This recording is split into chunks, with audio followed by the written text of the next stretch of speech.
Well, St. Joseph County's Right to Life organization says that abortion doctor Ulrich George Kloffer should lose his license. But he says that pro-life group is unfairly targeting him. WSBT's Kelly Stopsinski is digging deep around this story. And Kelly, Right to Life is filing more than 1,200 complaints against this doctor with Indiana's Attorney General and St. Joseph County's prosecutor. Jennifer, Right to Lifers say there's proof the abortion doctor did not properly fill out paperwork he's supposed to. And they claim he broke the law in the way he reported abortions involving 13-year-old girls.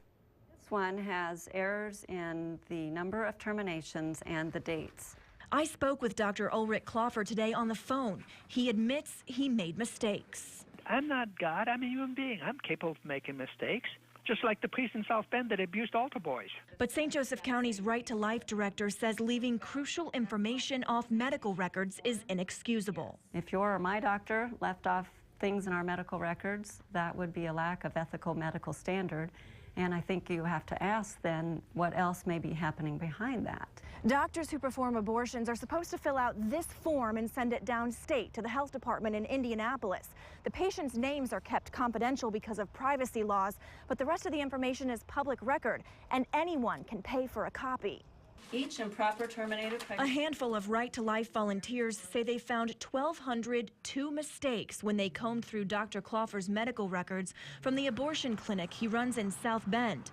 These records are from 2011 and 2012. Almost every single form in that 2-year period had a problem on it. He also runs abortion clinics in Fort Wayne and Gary. We ultimately believe that his license should be suspended until further reviewed. I've never lost a patient yet. Kloffer also says those mistakes don't reflect his work ethic and the passion he has for the job he's done since the 1970s. And all these allegations that they quote-unquote claim is not about patient care. It's about filling out a form. Okay?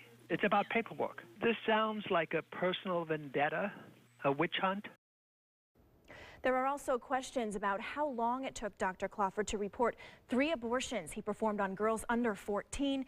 He performed them in Gary, South Bend, and Fort Wayne. State law requires everyone to report to DCS within 3 days of learning a child younger than 14 is sexually active, but Right to Lifers say records show that he didn't follow that law. Also want to apologize for that photograph that popped up that didn't have anything to do with this story. Yeah.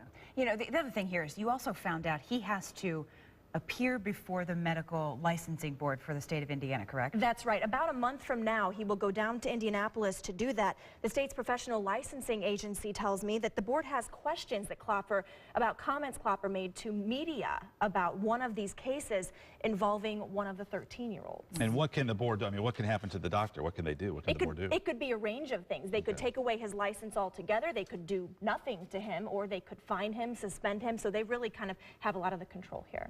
All right. Kelly, thanks very much.